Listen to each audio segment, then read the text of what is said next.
श्री सच्चिदानंद समर्थ सद्गुरु साईनाथ महाराज की जय।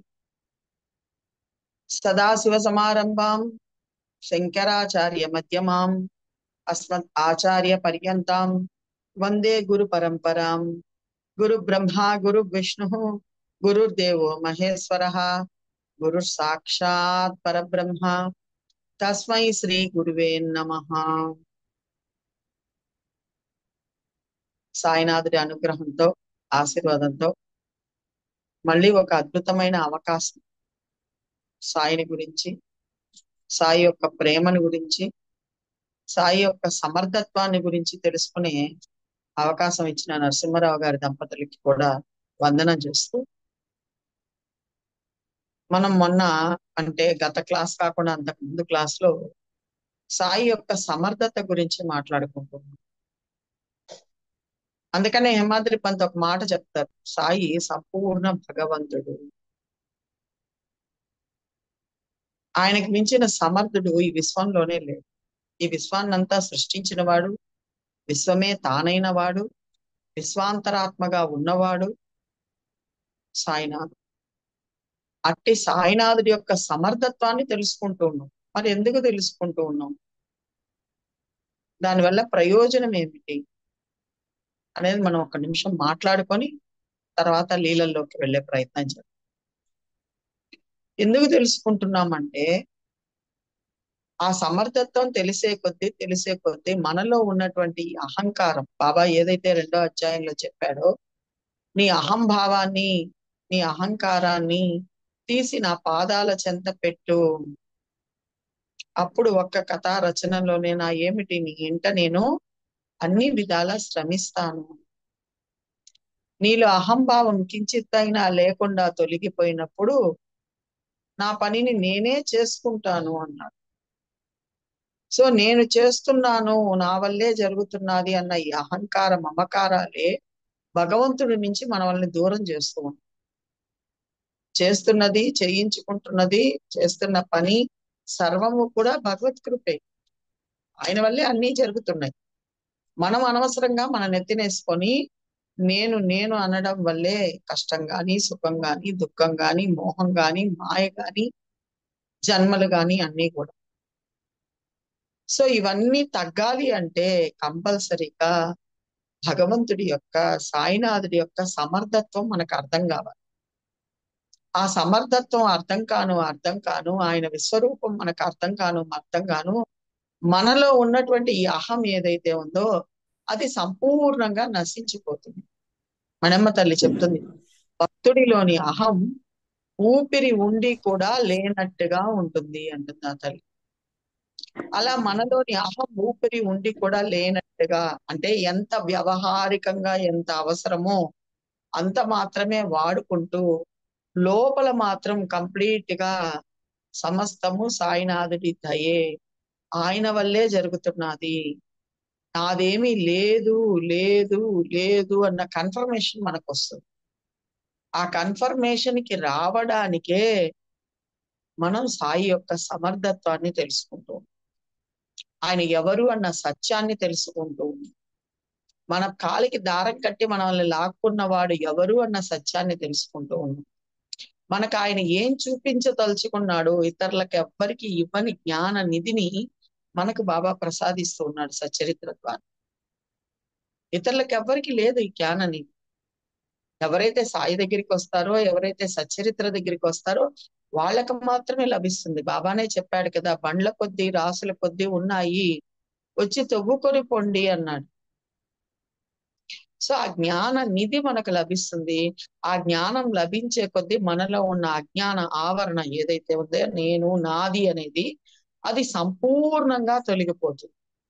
మరి భగవంతుడి గురించిన సంపూర్ణ జ్ఞానం అంటే ఏమిటి? ఆయనకి ఎన్ని కాళ్ళు ఉన్నాయి, ఎన్ని చేతులు ఉన్నాయి, ఆయన ఏం గుడ్డలు ధరిస్తాడు, ఇవి కాదు. ఆయన ఏం చేస్తాడు, ఆయనకున్న క్వాలిఫికేషన్స్ ఏమిటి, ఆయన సమర్థత్వం ఏమిటి, ఆయన సర్వ వ్యాపకత్వం ఏమిటి, ఆయన సర్వజ్ఞత ఏమిటి, ఆయన అంతర్యామిత్వం ఏమిటి, ఆయన ఎలా సమస్త జడ జీవ పదార్థాలలో నిండి ఉన్నాడు, ఎక్కడ ఉంటాడు, ఏం చేస్తూ ఉంటాడు, ఈ విషయాలు తెలుసుకోవడమే భగవంతుడి గురించిన సంపూర్ణ జ్ఞానం. అంతేగాని ఆయన్ని ఒక నామానికో రూపానికో పరిమితం చేయకూడదు.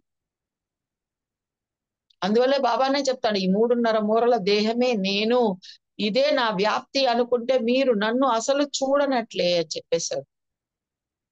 సో ఈ విశ్వమంతా వ్యాపించి నిండి ఉన్నవాడు మనకు మానవ రూపంలో వస్తే తప్ప అర్థం కాదు కనుక తనంతట తాను ఒక ఫకీరు వేషధారి అయి 60 ఏళ్ల పాటు చాలా చాలా చాలా చాలా అవసరాలను తగ్గించుకొని పేదవాడి కంటే కడు పేదవాడైన జీవితాన్ని గడుపుతూ 5 ఇళ్లలో భిక్ష చేస్తూ గోనెపట్టె పరుచుకొని పడుకొని ఇంతకు మించిన దుర్భర పరిస్థితి ఓ మానవుడా నీకేదైనా వస్తుందా?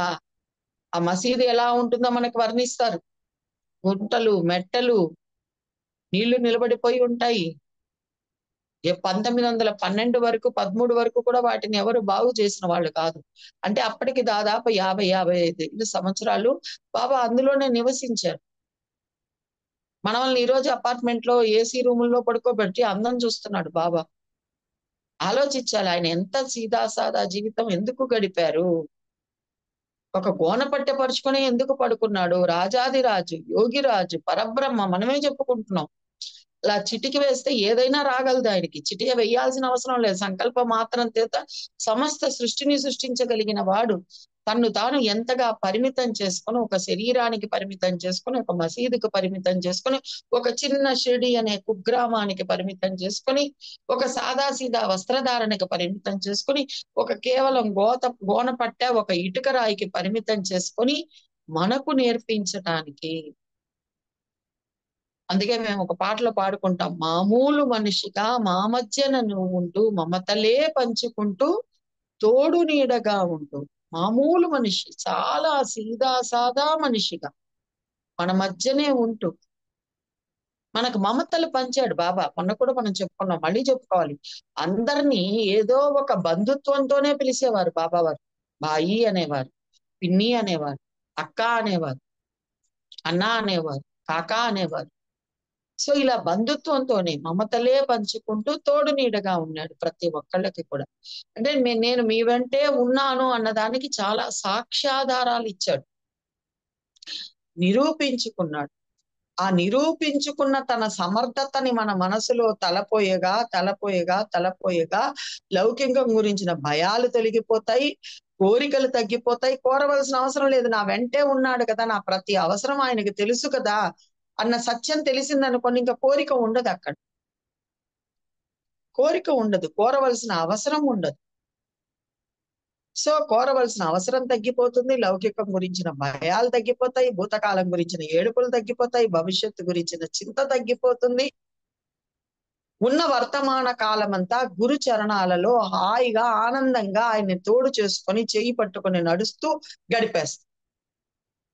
అని మన వెంటే ఉన్నాడు కదా, చెప్పాడు 24వ అధ్యాయంలో, ఏం నేను నీ వెంటలేనా, నన్ను మర్చిపోయావా అడిగాడు, ప్రశ్నించాడు. ఆయన మన వెంటే ఉన్నాడు, మనం మర్చిపోతున్నాం అని చెప్తూ ఉన్నాడు. ఆయన మర్చిపోవట్ల మనల్ని, మనం మర్చిపోతూ ఉన్నాం. సో వీటన్నిటి కోసమే ఆయన సమర్థత్వాన్ని మనం తెలుసుకోవాలి. ఎవరి దగ్గర చేరాము అనేది మనం తెలుసుకోవాలి. ఏం చెప్పదలుచుకున్నాడు ఆయన మనకు అన్న సత్యం తెలుసుకోవాలి. దానికి సాయి యొక్క సమర్థత్వాన్ని మొన్న మనం కొన్ని లీలలు చెప్పుకున్నాం కాబట్టి అటువంటి అద్భుతమైన లీలలు ఇంకొన్ని ఈ రోజు చెప్పుకునే ప్రయత్నం చేద్దాం. బాబా యొక్క అనుగ్రహం. సో అటువంటిది 5వ అధ్యాయంలో మనం గనక చూస్తే మొన్న కొన్ని లీలలు మనం చెప్పుకుంటూ వెళ్ళడంలో ఫ్లోలో కొన్ని వదిలిపోయాయి కాబట్టి మళ్ళీ 5 నుంచి చెప్తూ ఉన్నా. 5వ అధ్యాయంలో మనం చూసుకున్నట్టయితే అద్భుతమైన ఇంకొక లీల ఉంటుంది. బాబా 2 చేతులతో భుజాలపై పచ్చి కుండలు మోస్తాడు. వామన్ నార్వేకర్కి ముందుగానే డబ్బులు సమర్పించి, వామన్ రావుకి కుండలు చేసే వామన్ రావుకి ముందుగానే డబ్బులు సమర్పించి పచ్చి కుండలు తీసుకుంటాడు. అసలు పచ్చి కుండ, కాలని కుండ చేతిలో తీసుకోగానే అది ముద్దయిపోతుంది, దేనికి పనికిరాకుండా విచ్చుకునేస్తుంది. తన సమర్థత్వాన్ని లేత వయసులోనే బాబా షిరిడీకి వచ్చిన కొత్తల్లోనే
మ్యూట్ లో పడిపోయింది, అన్మ్యూట్ కాలేదు సార్ చాలాసేపు. సాయిరామ్, అందరికీ సాయిరామ్. ఎందుకో మ్యూట్ లో పడిపోయింది అది. సో సమర్థత్వాన్ని తెలియజేసే అత్యంత అద్భుతమైన ప్రేమ పూరితమైన లీల 5వ అధ్యాయంలో బాబా చేస్తారు. 2 పచ్చి కుండలు ప్రతినిత్యం తీసుకొని రాతా నుంచి బంతి జువి మొక్కలు తెచ్చి ఆల్రెడీ బీడు పడిపోయి ఉండి ఆల్రెడీ చెత్త పోసేటువంటి ప్రదేశాన్ని అంతా శుభ్రం చేసి ఆ పచ్చి కుండలతో నీళ్లు మోసి, అసలు పచ్చి కుండలు తాకగానే విచ్చుకుంటాయండి. తన సమర్థత్వాన్ని లేత వయసులోనే బాబా ఎంత అద్భుతంగా చూపించారు. ఆయనకి పచ్చి కుండలే కావాలి, ఎందుకంటే మనం అంతా కాలని కుండలమే, మనం అందరం కూడా ఇక్కడ ఏమీ లేదు మనందరికీ. మనకు ప్రతీకే ఆ పచ్చి కుండలు. ఆ పచ్చి కుండల్నే ఆయన దగ్గర వామనరావు దగ్గర నుంచి తీసుకునేవారు బాబా. ప్రతినిత్యం 2 కుండలకు డబ్బులు ఇచ్చి 2 కుండలు తీసుకునేవారు. ప్రతినిత్యం ఉదయం నుంచి సాయంత్రం దాకా నీళ్లు మోసి పచ్చి కుండలతో ఆ చెట్లకు పోసారు బాబా. తన సమర్థత్వాన్ని అక్కడే చూపిస్తూ ఉన్నారు. ఏంటది? పచ్చి కుండ ఏంటి, ఆ మట్టి ఏంటి, అందులో నీళ్లు, అందులో బావి దగ్గరికి తీసుకెళ్లి బావి మీద పెట్టడం, ఆ కుండల్ని నీళ్లు చేదడం, నీళ్లు అందులో నింపడం, నింపిన నీళ్లను తీసుకెళ్లి మళ్ళీ ఆ చెట్లకు పోయడం, అప్పటి వరకు కూడా కుండలు విచ్చుకోకుండా ఉండడం. ఎప్పుడు సాయంత్రం ఆయన వేప చెట్టు దగ్గర తీసుకొని వచ్చి కింద పెడతారో అప్పుడు అవి విచ్చుకోవడం, ఆయన చేతిని అంటి పెట్టుకోనున్నంత వరకు విచ్చుకోకుండా ఉండడం. అత్యంత అద్భుతమైన లీల 3 సంవత్సరాల పాటు చేశారు బాబా షిరిడీలో. దాన్ని మనం 2 నిమిషాల్లో చదివేస్తాం, 4 ఓబీలో ఉంటాయి కాబట్టి.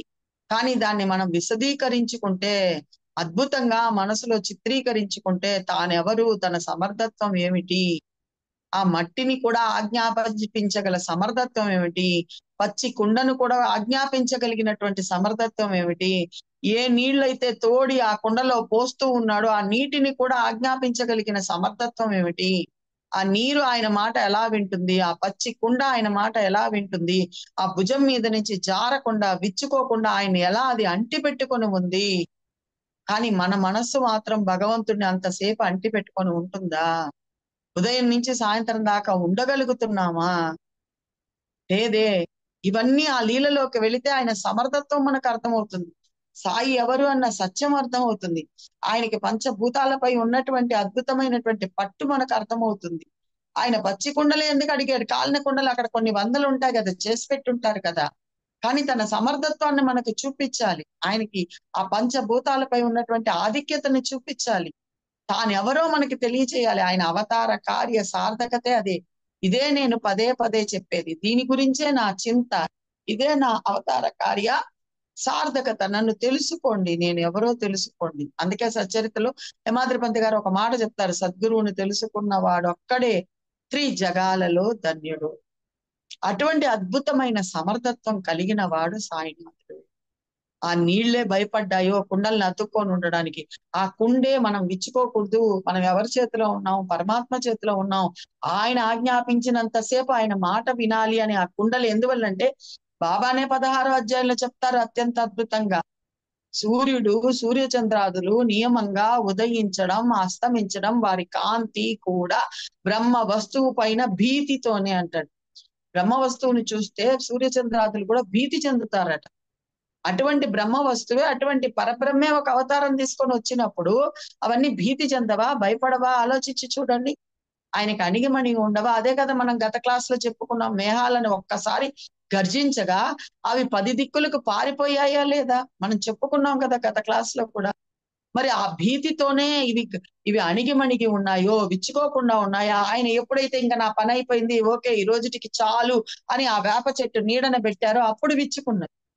అప్పటి వరకు ఆయన ఎన్నిసార్లు వాటితో నీళ్లు ముంచారో, నీళ్లు పోసారో, మోసుకొని వెళ్ళారో, చెట్లకు పోసారో, విచ్చుకోకుండా ఎంత అద్భుతంగా ఉండగలిగాయి ఆ లీలను ఒక్కసారి మనసులో చిత్రీకరించుకుంటే ఆ సాయి ఎవరు, ఆయన సమర్థత్వం ఏమిటి అన్నది మనకు అర్థమవుతుంది. ఇది మనకు 5వ అధ్యాయంలో అత్యంత అద్భుతంగా ఈ లీలను గురించి చెప్తారు. అలా మోస్తున్నప్పుడే ఆయన చెప్తారు, ఆ మహాత్ముడు చెప్తాడు, ఈయన మీకు ఈ రోజు పెంట కుప్పలో కనిపిస్తున్నాడు, కానీ ఈయన జాతి వజ్రము అని చెప్పి చెప్పడం జరుగుతుంది మనకి. వాళ్ళు గుర్తించారు. ఒక మహాత్ముని ఇంకొక మహాత్ములే గుర్తిస్తారు, ఒక సత్పురుషుని ఇంకొక సత్పురుషులే గుర్తిస్తారు. సామాన్యులు గుర్తించలేదు, ఆశ్చర్యపడలేరు. కానీ హేమాద్రి పంత్ మాత్రం సాయి యొక్క ప్రతి లీలను చూసి ఆశ్చర్యపడ్డాడు. విచిత్రమైన లీలను చూడండి అంటాడు, ఆశ్చర్యకరమైన లీలను చూడండి అంటాడు, ఆనందకరమైన లీలను చూడండి అంటాడు, సాయి చేసిన చమత్కారాన్ని చూడండి అంటారు, వింతను చూడండి అంటాడు. ఎన్ని పదాలు ఒక్కొక్క లీలకు హేమాద్రి పంత్ గారు వాడతారు. అంటే ఆయన దాన్ని ఆ దృష్టితో చూశారు. మనం ఏమిటి, బాబా నీళ్లు మోసారు, పచ్చికొండ తీసుకున్నారు, తీసుకెళ్లారు, 3 నెలల పాటు మోసారు, 3 ఏళ్ల పాటు బంతి జువ్వి పంట పూల చెట్లను పెంచారు అనుకుంటాం. అసలు బంతి చెట్టు ఉండేదే 3 నెలలు, 3 ఏళ్లు పెంచడం ఏంటి? 3 ఏళ్లు ఎందుకు పడుతుంది? ఆ పెంట కుప్పగా నిండిన ఉన్నటువంటి ఆ స్థలం ఏంటి? మన మనస్సే. ఈ బచ్చి కుండలేంటి? మన బుద్ధి, మన మనస్సు బుద్ధే. వాటితోనే ఆయన శుభ్రం చేస్తున్నాడు, వాటిని అంతా తీసేస్తున్నాడు. ఆయనకి సమయం ఇవ్వాలి కదా మనం. ఆయన చింతనలో ఉండడమే ఆయనకి సమయం ఇవ్వడం. ఇస్తే పొద్దుటి నుంచి సాయంత్రం దాకా శుభ్రం చేస్తాడు, రాత్రికి మనం ఎటో ఆయనతో ఆయనలో ఆయనగా ఉంటాం. అది ఆ లీలలో ఉన్నటువంటి అద్భుతమైన సమర్థత్వం. ఆ తర్వాత 6వ అధ్యాయంలో అత్యంత అద్భుతంగా మానవ జన్మ యొక్క సృష్టిని తెలియజేస్తాడు. తానెవరు అన్న సమర్థత్వాన్ని 22వ నుంచి 28వ దాకా అత్యంత అద్భుతంగా తెలియజేస్తాడు. మనం అందరం ఎలా వచ్చాం ఈ భూమి మీదకి, ప్రతి జడ జీవ పదార్థాన్ని ఎలా సృష్టించుకున్నాడు, ఏ విధంగా మనం వచ్చాం, ఆయన మనలో ఎలా మిళితమైపోయి ఉన్నాడు, ఆయన యొక్క సమర్థత్వం ఏమిటి అన్నది 6వ అధ్యాయంలో చూపిస్తాడు. తమో గుణంతో మన శరీరాన్ని తయారు చేసుకున్నాడు, రజోగుణంతో మన ఇంద్రియాలు, మనం ఒక్కటే కాదండి, 84 లక్షల జీవరాశుల శరీరాలని తమో గుణంతో తయారు చేసుకున్నాడు. వాటికి చలనం ఉండదు.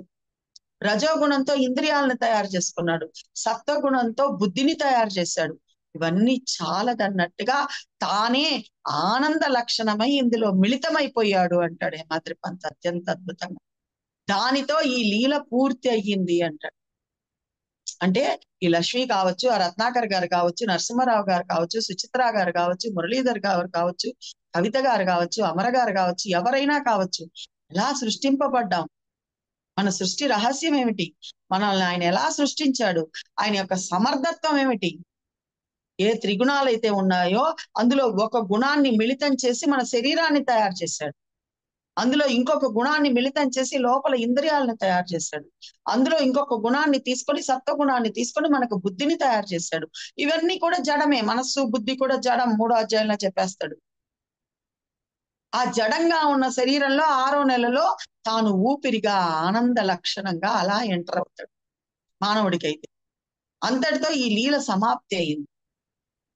సో ఎంత అద్భుతంగా తన సమర్థత్వాన్ని ఎవరైనా చేయగలిగారండి. 84 లక్షల జీవరాశుల శరీరాలను తీసుకోండి, ఒక శరీరం ఉన్నట్టు ఇంకొక శరీరం ఉండదు, చీమలాగా దోమ ఉండదు, దోమలాగా ఈగ ఉండదు, ఈగలాగా పాము ఉండదు, పాములాగా కప్ప ఉండదు, కప్పలాగా తేలు ఉండదు, తేలులాగా పులి ఉండదు, పులిలాగా సింహం ఉండదు. ఒక్కొక్క చర్మం ఒక్కొక్క రకంగా ఉంటుంది, ఒక్కొక్క కలర్ ఒక రకంగా ఉంటుంది, ఒక్కొక్క టెక్స్చర్ ఒక రకంగా ఉంటుంది, ఒక్కొక్క దాని అవయవాలు ఒక్కొక్క రకంగా ఉంటాయి, ఒక్కొక్క దానికి ఒక్కొక్క స్పెషలైజేషన్ ఉంటుంది. చీమకు ఒక గుణం ఉంటుంది, దోమకు ఒక గుణం ఉంటుంది, ఈగకు ఒక గుణం ఉంటుంది, కందిరీగకైతే ఒక గుణం ఉంటుంది, తేనెటీగకైతే ఒక గుణం ఉంటుంది, భ్రమరానికైతే ఒక గుణం ఉంటుంది. ఎన్ని రకాల జీవరాశుల్ని ఎంత అద్భుతంగా సృష్టించుకున్నాడో ఆ సృష్టి రహస్యాన్నంతా 6వ అధ్యాయంలో చెప్తాడు. మొదట అంతా అవ్యక్తంలో ఉండింది, ఏమీ లేదు. తర్వాత సంకల్పం చేసుకున్నాడు, వ్యక్తం చెయ్యదలుచుకున్నాడు, సృష్టించదలుచుకున్నాడు. ఆ సృష్టించదలుచుకున్నప్పుడు ఆయన ఎంత అద్భుతం చేశాడు అన్న దానినే అక్కడ అత్యంత అద్భుతంగా బాబా తెలియజేస్తాడు. 6వ అధ్యాయంలో హేమాద్రి పంత్ ద్వారా మనకు తెలియజేస్తాడు. తమో గుణంతో శరీరాన్ని తయారు చేసుకుంటాడు, రజోగుణంతో లోపల ఇంద్రియాలన్నిటినీ అమరుస్తాడు, సత్వగుణంతో ప్రతి మానవుడికి కావచ్చు, జీవులకి కావచ్చు, అన్ని జీవరాశులకి బుద్ధి మాత్రం సత్వగుణమే కలిగి ఉంటుంది, మంచినే చెప్తుంది. మనకు కూడా గుడ్ అడ్వైసర్ బుద్ధి అనేది, మనం దాని మాట వినము, అది వేరే సంగతి.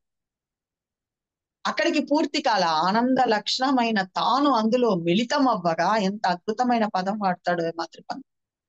ఆనంద లక్షణమైన వాడు పరమాత్మ, ఆనందో ఇతి బ్రహ్మ అన్న కూడా మనం చెప్పుకున్నాం. 1వ అధ్యాయంలో అద్భుతంగా చెప్తాడు, పరమాత్మ సుఖం, పరమాత్మ ప్రాప్తి, బ్రహ్మానంద స్వరూప స్థితి ఇత్యాది శబ్ద జాలపు చిక్కుల్లో పడకుండా చిత్తవృత్తి ఆనందమయం కావాలి. సో ఆనందమే భగవత్ లక్షణం. ఆ ఆనంద లక్షణమైన ఆయన మనలో మిళితం అవ్వగా మనలో మిళితమైపోయి ఉన్నాడు. ఎలా మిళితమైపోయి ఉన్నాడు? ఒక గ్లాస్ పాలలో ఒక స్పూన్ పంచదార వేసి మిళితం చేసేస్తే పాల నుంచి పంచదారను విడదీయగలవా అండి? విడదీయలేం.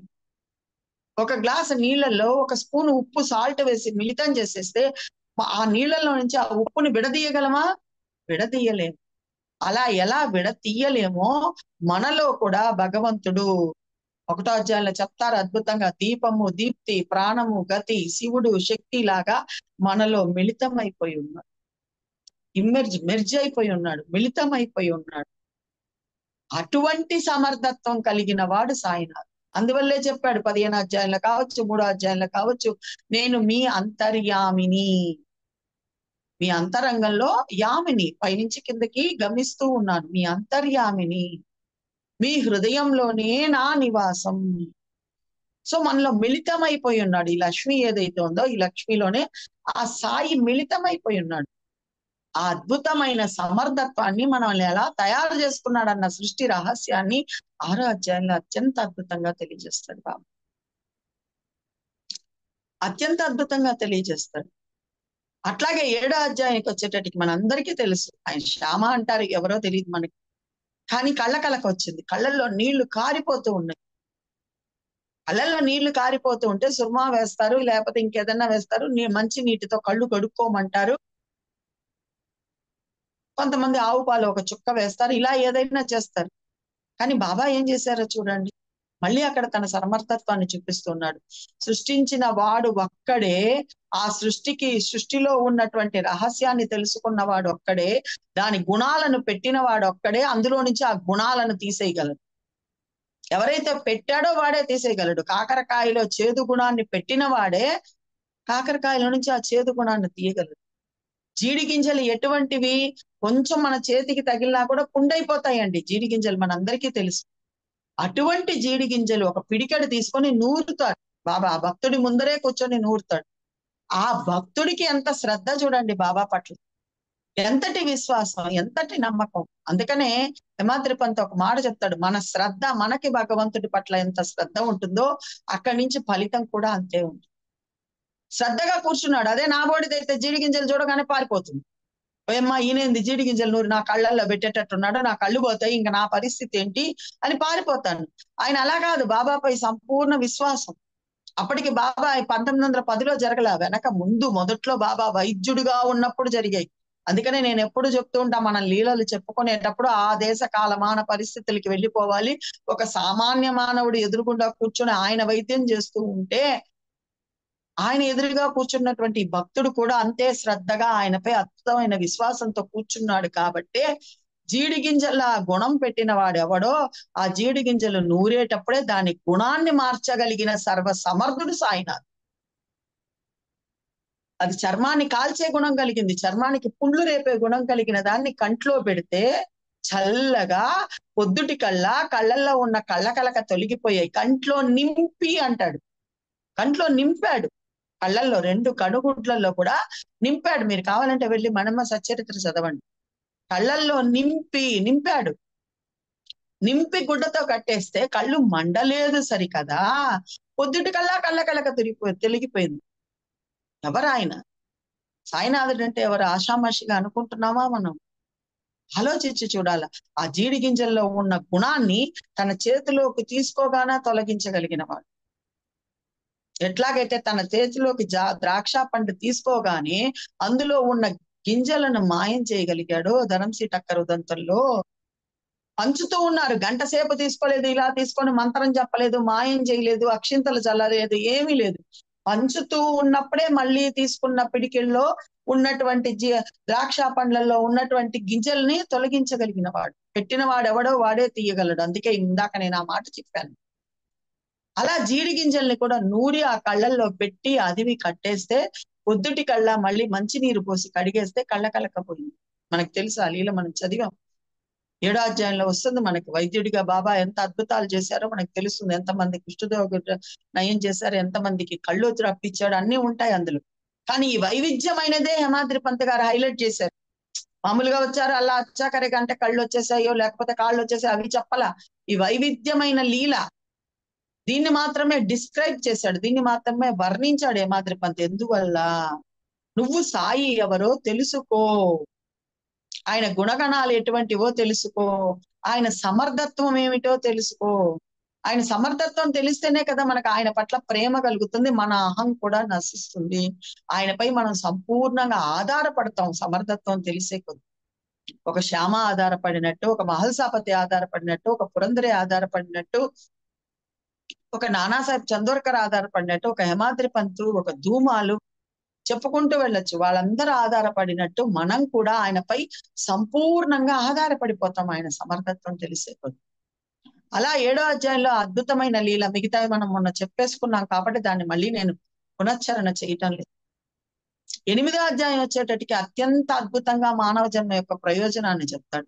అసలు మనల్ని ఎందుకు సృష్టించుకున్నాడో అన్న సృష్టి రహస్యాన్ని తెలియజేస్తాడు 8వ అధ్యాయం. 84 లక్షల జీవరాశులని, ఈ అద్భుతమైన సృష్టిని అంతా సృష్టించుకున్న తర్వాత 83,99,999 జీవుల్ని సృష్టించుకున్న తర్వాత కూడా భగవంతుడికి తృప్తి తీరల. ఎందుకంటే అవన్నీ భగవంతుడు చెప్పినట్టు చేసుకుంటూ వెళ్తున్నాయే గాని ఈ అద్భుతమైన సృష్టిని చూడటం లేదు, ఆనందించటం లేదు, దీనిలో ఉన్న మాధుర్యాన్ని గ్రోలడం లేదు, దీని వెనక ఉన్నవాడు ఎవరు అన్న సత్యాన్ని తెలుసుకునే ప్రయత్నం కూడా చెయ్యట్లేదు. కాబట్టే తనలో ఉన్నటువంటి సార విచక్షణ అన్నటువంటి ఆ శక్తిని కొద్దిగా పెట్టి మానవుణ్ణి తయారు చేసుకున్నాడు. అందుకే అన్ని జన్మలలోకి మానవ జన్మ కడు ఉత్తమమైనదని శాస్త్రాలు గాని, పురాణాలు గాని, సచ్చరిత్ర గాని అన్నీ చెప్పాయి. సో మనల్ని ఆయన సృష్టించుకున్నదే ఈ ప్రకృతి ఛాయ చూస్తాము. అందుకే బాబా చెప్పాడు సచ్చరిత్రలో, నువ్వు చూసేదంతా కలిపితే నేను, నువ్వు కేవలం గుడిలో నన్ను పరిమితం చేయబాక, షిరిడీకి నన్ను పరిమితం చేయబాక, నీ ఇంట్లో ఉన్న పటానికో విగ్రహానికో నన్ను పరిమితం చేయబాక, నీ దృష్టి ఎక్కడ పడితే అక్కడ నేనే, నువ్వు చూసేదంతా కలిపితే అది నేనే, అది నేనే. అలా చూడమని, ప్రతి ఒక్కదాన్ని భగవత్ స్వరూపంగా చూడమని, ఆ వింతను చూసి ఆనందించమని, మనం ఆ వింతను చూస్తామని, అబ్బురపడతామని, ఆనందిస్తామని మనల్ని సృష్టించుకున్నాం. ఆ సృష్టి రహస్యాన్ని ఆ 8వ అధ్యాయంలో చెప్తాడు. ఈ శరీరం ఎంత నశ్వరమైనది, ఎంత దుర్భరమైనది, లోపల మలమూత్రాలు, చీము, నెత్రు, రక్తము, శ్లేష్మ అన్నీ ఉంటాయి. కానీ వీటన్నిటి మధ్యన పరమాత్మ కూడా కొలువై ఉంది. ఈ రహస్యం కూడా మనకి 8వ అధ్యాయంలోనే తెలుస్తుంది. వీటన్నిటి మధ్యనే సాయినాథుడు కొలువై ఉన్నాడు. దానికి ప్రతీకగానే ఆయన గుంటలు, మెట్టలు, ఆ చావడిని వర్ణిస్తారు చూడండి. ఒక పక్క కుక్కలు పడుకొని ఉంటాయి, ఒక పక్క భిక్షకాళ్ళు పడుకొని ఉంటారు. అన్నిటి మధ్య బాబా కూడా పక్కపరుచుకొని పడుకుంటారు. నీ శరీరంలో కూడా లోపల ఎన్ని ఉన్నాయో వాటన్నిటి మధ్య హృదయ స్థానంలో ఆయన తిష్ట వేసుకొని కూర్చొని ఉన్నాడు. ఆయన్ని పొందే ప్రయత్నం మనం చెయ్యాలి. ఆయన్ని అంతటా చూడాలి, సర్వం సాయిమయంగా చూడగలగాలి, నాలో ఉన్న వాడిని కూడా గ్రహించగలగాలి. అందుకే నన్ను సృష్టించుకున్నాడు అన్న సృష్టి రహస్యాన్ని, ఆయన యొక్క సమర్థత్వాన్ని, నేనే అష్టదా ప్రకృతి రూపంగా విరాజిల్లుతున్నానని ఏదైతే 3వ అధ్యాయంలో చెప్పాడో ఆ సమర్థత్వాన్నే మళ్ళీ 8వ అధ్యాయంలో చెప్తారు. అందుకనే ఆ అధ్యాయానికి సాయి సమర్థ అవతరణ, 4వ అధ్యాయానికి ఏ పేరు వచ్చిందో అదే పెట్టారు మళ్ళీ 8కి కూడా. ఏంటి ఆ సమర్థత్వం? ఇన్ని జీవరాశుల్ని ఏకకాలంలో సృష్టించగలడు, పోషించగలడు, లయం చేసుకోగలడు ఏకకాలంలో. ఒక్కసారి ఆలోచించి చూడండి. ఒక్కొక్కళ్ళం ఒక్కొక్క చోట ఉన్నాం, కానీ అందరం ఊపిరి తీసుకుంటూ ఉన్నాం. అందరికీ లోపల మధ్యాహ్నం ఏం తిన్నాం అవన్నీ జీర్ణం అయిపోతూ ఉన్నాయి. అందరికీ లోపల అన్ని పనులు జరిగిపోతున్నాయి. గుండె కొట్టుకుంటూ లివర్ పని చేస్తుంది, అన్ని పనులు జరుగుతున్నాయి. అందరం చేతులతో కాళ్ళతో ఏవేవో పనులు చేసుకుంటూ ఉన్నాం, పడుకుంటున్నాం, నడుస్తున్నాం, వెళ్తున్నాం, వస్తున్నాం. ఏకకాలంలో సమస్త జీవులలో ఉండి సమస్త పనులు చేయగలవాడు సమర్థ, వాడు సాయినాథ్. ఆ మాట సాయియే స్వయంగా చెప్పాడు. నీ ఇంద్రియాలు జడం, జడమైన నీ ఇంద్రియాలను నడిపే ఆత్మ చైతన్యమైన బ్రహ్మ వస్తువుకు నువ్వు పెట్టుకున్న పేరు సాయి అని. సో మన ఇంద్రియాలన్నిటినీ ఆయన నడుపుతున్నాడు అత్యంత అద్భుతంగా. ఆ సమర్థత్వాన్నే మనకు 8వ అధ్యాయంలో అత్యంత అద్భుతంగా తెలియజేస్తుంది. సో మనం కూడా వాటినే తెలుసుకునే ప్రయత్నం చేయాలి. అప్పుడు ఆయన సమర్థత్వం తెలుస్తుంది. ఆ దృష్టితో ఈ విశ్వాన్ని, ఈ సృష్టిని మనం చూడగలగాలి. నా ఆజ్ఞ లేనిదే ఆకైనా కదలదు అన్నాడు. ఎన్ని వేల లక్షల కోట్ల చెట్లున్నాయో భూప్రపంచంలో. ఆ కోట్ల చెట్లకి ఎన్ని కోట్ల ఆకులు ఉన్నాయి, కోటాని కోట్ల ఆకులు ఉంటాయి. ఆ ఆకులన్నీ ఆయన ఎప్పుడు ఆజ్ఞాపిస్తాడా, ఎప్పుడు కదులుదామా అని చేతులు కట్టుకొని నిలబడుకొని ఉంటాయి. అదే కదా దానికి అర్థం. నా ఆజ్ఞ లేనిదే ఆకైనా కదలదు. సో ఆయన ఎవడు, ఆయన సమర్థత్వం ఏమిటి, ఆయన ఆజ్ఞాపిస్తే తప్ప ఆకు కూడా కదలదు. మళ్ళీ 9వ అధ్యాయానికి వచ్చేటటికి ఆయన యొక్క సమర్థత్వం, ఇంకొంతసేపట్లో ఏం జరుగుతుందో మనకు తెలియదండి. నెక్స్ట్ నిమిషం ఎవరు వస్తారో, ఇందాక మాట్లాడుతూ ఉన్నా అన్మ్యూట్ లో పడిపోయింది. మనకు తెలుసా? తెలీదు. నెక్స్ట్ నిమిషం ఎవరు వస్తారో తెలుసా? తెలీదు. ఇంట్లో ఏం జరుగుతుందో తెలుసా? తెలీదు. ఏమీ తెలీదు. కానీ మన భూత భవిష్యత్ వర్తమానాలు తెలిసిన వాడు కాబట్టే 1కి 2 సార్లు తాత్యా వెళ్తుంటే వెళ్ళవద్దంటాడు. వెళ్తే ప్రమాదం జరుగుతుంది, వద్దని చెప్పి వారిస్తాడు. నెక్స్ట్ ఏం జరుగుతుందో తెలిసిన సమర్థత్వం అక్కడ చూపిస్తాడు ఆ 9వ అధ్యాయంలో బాబా. అట్లాగే ఆంగ్లేయుడు కూడా అడుగుతాడు, ఆయన దర్శించుకోవాలనుకుంటాడు. ఆ బాబా దగ్గర ఉండాల్సింది సబూరి కదండి. అహంకారంతో ఏదో నా దగ్గర డబ్బులు ఉన్నాయి కదా నువ్వు వచ్చి డేరా వేసేసుకొని పరిచారికలను పెట్టుకొని నాకు నేను 100 రూపాయలైనా ఇస్తాను, ఒక్కసారి నాకు బాబా దర్శనం ఇప్పించండి, ఆయన జస్ట్ అలా పట్టుకొని చుంబించేసి వెళ్ళిపోతానంటే ఆయన ఇస్తాడా? అహంకారహీనం ప్రసన్నాత్మ భావం. అహం ప్రబలితే వాళ్ళని దగ్గరికి కూడా రానిడు. అజీ సిద్కి ఫాల్కే ఉదంతల్లా చేసింది అదే కదా. 9 నెలలు దూరం పెట్టాడు కదా. తనంతట తాను తెలుసుకుని పశ్చాత్తాప పడ్డప్పుడు దగ్గరికి రానిచ్చుకున్నాడు. సో ఆంగ్లేయుడు వెళ్ళిపోవాలనుకున్నాడు. ఎందుకు వెళ్తావు, తొందర ఎందుకు, వెళ్దువు గానీలే అన్నాడు. వినలేదు, వెళ్ళాడు. ఏమైంది అంటే మన భూత భవిష్యత్ వర్తమానాలు ఆయన చేతిలో ఉన్నాయి. ఒక పక్క ముంబై పట్టణం, ఒక పక్క షిరిడి గ్రామం, ఈయనపై కోపర్గాంలో హాస్పిటల్లో పడుకున్నాం. సో ఆయనపై నువ్వు సంపూర్ణంగా ఆధారపడిపో. నీ భూత భవిష్యత్ వర్తమానాలు ఆయనకు మాత్రమే తెలుసు అన్నది మనకు ఆ లీలలో ఆయన సమర్థత్వం తెలుస్తుంది. ఇంకెవరిపై మనం ఆధారపడాల్సిన అవసరం లేదండి. మనకు మన తండ్రి ఉన్నాడు, ఆయనపై మనకు ఉండాల్సింది సంపూర్ణ విశ్వాసం. అదిగో అట్లా కూర్చున్నాడు చూడండి, జీడి గింజలు నూరుతున్నా కూడా. అలా నీకేదైనా ఒక ఇబ్బంది వచ్చినా అట్లా కూర్చో, నువ్వు ఉన్నావు తండ్రి, నువ్వు చూసుకుంటావని అట్లా కూర్చో, భయపడబాక, ఆయన చూసుకుంటాడు, ఆయన గట్టెక్కిస్తాడు. అవే మనకు ఆ 9వ అధ్యాయంలో లీలలు చూపిస్తాయి. ఇంకా 10వ అధ్యాయం మొన్ననే మనం చెప్పుకున్నాం, ఉయ్యాల లీల. కానీ అక్కడ ఇంకొక అద్భుతమైన రహస్యమైన లీల ఒకటి ఉంది. బాబానే స్వయంగా చెప్తాడు, నేను మీ దాసానుదాసుని, మీ అనుగ్రహం వల్ల మీ పాదాల చెంతకు రాగలిగాను. నేను మీ మలంలో క్రిమిని, అందువల్ల ఈ సృష్టిలో ధన్యుణ్ణి. చాలా అద్భుతంగా చెప్తాడు ఆ మాట బాబా.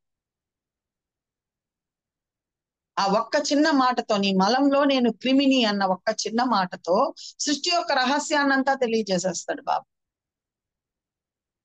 మధ్యాహ్నం సాయంత్రం నేనేదో తిన్నాను, లోపల ఉండి పచనం చేసేవాడు ఎవడు? అహం వైశ్వానరో భూత్వా ప్రాణినాం దేహం ఆశ్రయే ప్రాణాపాన సమాయుక్తం పచామ్యన్నం చతుర్విధం. లోపల వైశ్వానరుడుగా ఉన్నాడు. బాబానే చెప్పాడు, నీ ఆకలి దప్పులు కూడా నేనే. మనం అనుకుంటున్నాం నాకు ఆకలిస్తుంది, నేను తింటున్నానని. లేదు, లోపల ఒకడు ఆకలి వేయింప చేస్తే ఆకలిస్తుంది. నేనే గనక తినేటట్టయితే మంచి ఇడ్లీ సాంబార్ 3వది 4వది 5వది పోవట్లేదుగా, లోపలికి పోతుందా? టేస్టీగా ఉంది, కానీ తినగలుగుతున్నానా? బాగుంది కదా అన్నయ్య గారు తినండి అని ఎవరన్నా వేస్తారనుకోండి, బాగుంది లక్ష్మి గారు తినండి తినండి అన్నా గాని 4, 5వది వెళ్ళడంలా. ఎందువల్ల? లోపల ఆకలి దప్పికగా ఉన్నవాడు ఆపేస్తున్నాడు. దాహం, బాటలు నీళ్లు తీసుకున్నా సగం బాటలు తాగా, కొరవ పోవడంలా, ఒక గుక్క కూడా పొట్ట నిండిపోయినట్టు అనిపిస్తుంది. ఎందువల్ల? లోపల ఆకలి దప్పికగా ఉన్నవాడు ఆపేస్తున్నాడు. నీ ఆకలి దప్పిలకు కూడా నేనే అయి నా సరి సమానులు మరి ఎవరు లేరు అని తలచేవారినే 44వ అధ్యాయంలో బాబా చెప్తాడు. సో తినేసాం మనం, అయిపోయింది. తిన్నదాన్ని పచనం చేశాడు.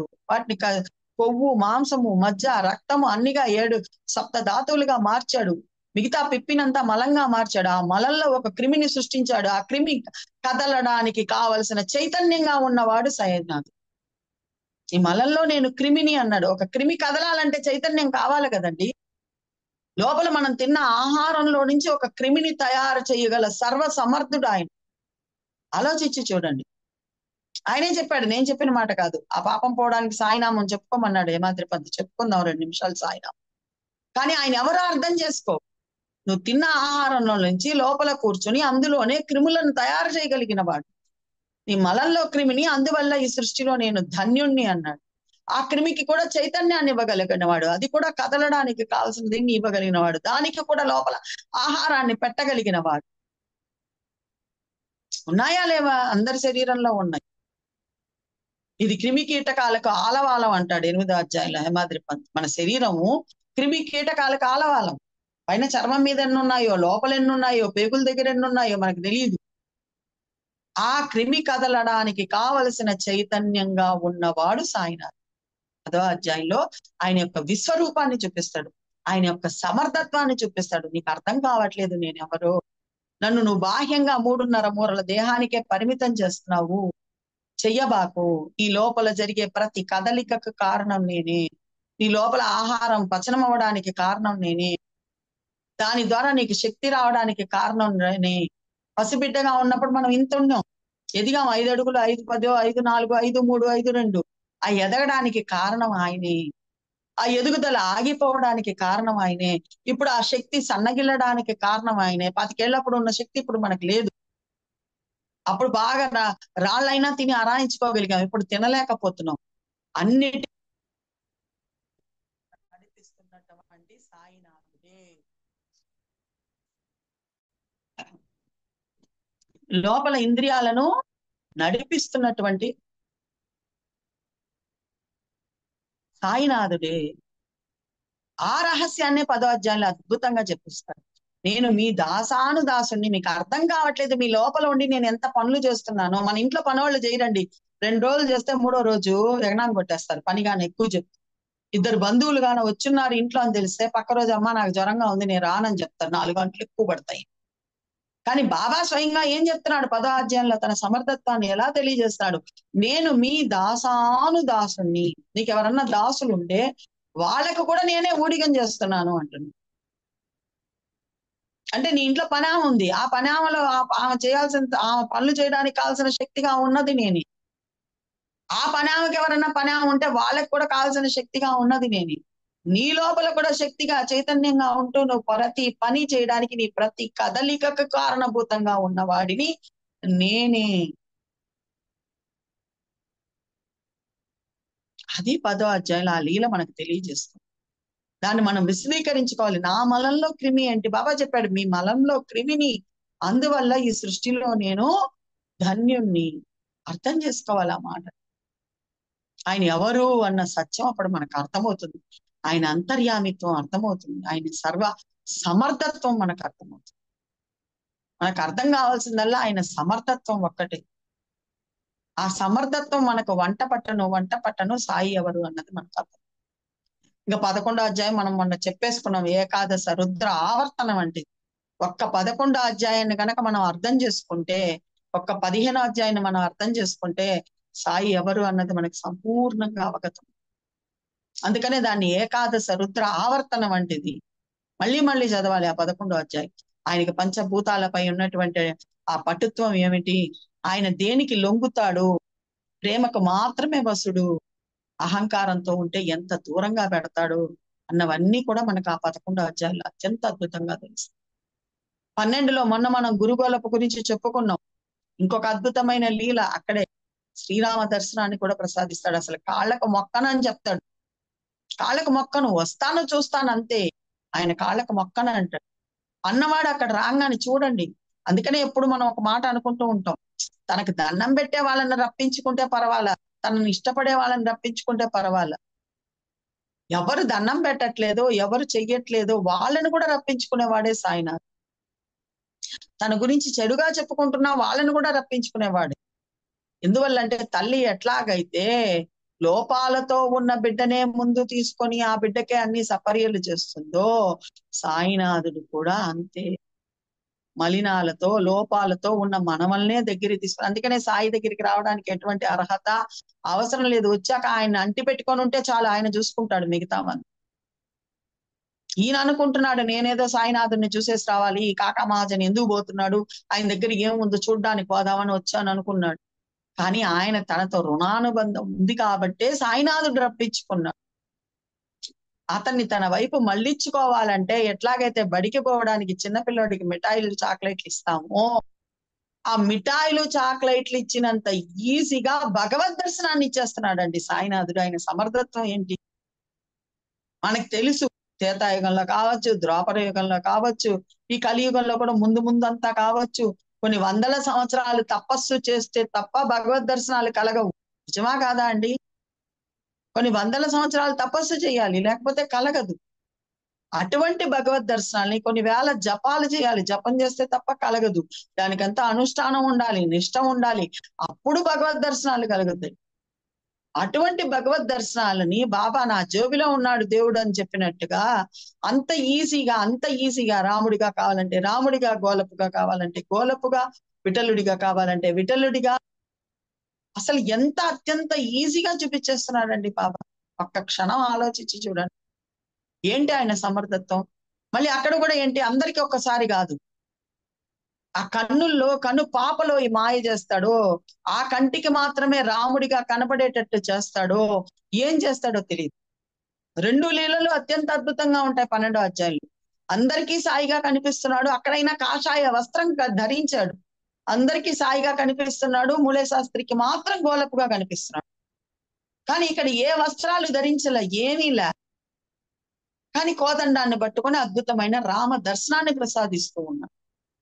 అతను చూడగానే అలా పాదాక్రాంతుడైపోయాడు, వాలిపోయాడు బాబా పాదాలపై. అసలు మొక్కనంటివే ఎందుకు మొక్కుతున్నావు అని అడిగాడు. అయ్యో చూడు చూడు, అక్కడ నీలమహేశ్యాముడు అత్యంత అద్భుతమైన రాముడు కూర్చొని ఉన్నాడు, నా రాముడు కూర్చొని ఉన్నాడు అంటే ఏమిటి ఆ సమర్థత్వం? నీ అర్హత చూశాడా? నువ్వు ఎన్నేళ్లు జపం చేసావని చూశాడా? తపస్సు చేసావని చూశాడా? దానం చేసావని చూశాడా? ధర్మం చేశా? భగవత్ ప్రేమ అంత గొప్పదండి. అందులో సాయినాథుడి ప్రేమ అమూల్యమైనది, అపారమైనది, అంతు చిక్కనిది, దానికి అంతంటూ ఉండదు. ఆ ప్రేమ వల్లే కదా నా బిడ్డ నా దగ్గరికి వస్తే చాలు, వచ్చి మారితే చాలు, వాడికి ఏం కావాలి, రామదర్శనమే కదా, ఇచ్చేద్దాం. అన్ని ఆయనే కదా, సర్వభూత అంతరాత్మ అని చెప్పుకుంటూ ఉన్నాం కదా. ఆనాడు రాముడిగా ఉన్నది కూడా ఆయనే కదా, క్షణంలో ప్రసాదించాడు అత్యంత అద్భుతంగా. ఎవరు ఆయన? ఏమిటి ఆయన సమర్థత్వం? ఆలోచించాలి మనం. ఎలా ప్రసాదించగలిగాడు? అందరికేమో సాయిగా దర్శనమిస్తున్నాడు, అతడొక్కడికే. మళ్ళీ చెప్తున్నాను నేను, అప్పటికి సాయినాథుని భగవంతుడని ఎవరు నిర్ధారించలే. మామూలు మనలాంటి ఒక మనిషి, ఒక సత్పురుషుడు. కానీ ఆయన చేసిన చర్యలు, అందుకనే చెప్తాడు, ఉత్తమమైన కీర్తిగన వారి గుణాలను వర్ణిస్తూ ప్రేమపూరితమైన వారి కథలను చర్చించుకోవడం ద్వారా ఆయన చర్యలు అటువంటి అద్భుతమైనటువంటి, ఆయన సమర్థత్వాన్ని వెలికి తీసేటువంటిది, మనందరికీ తెలియజేసేటువంటి.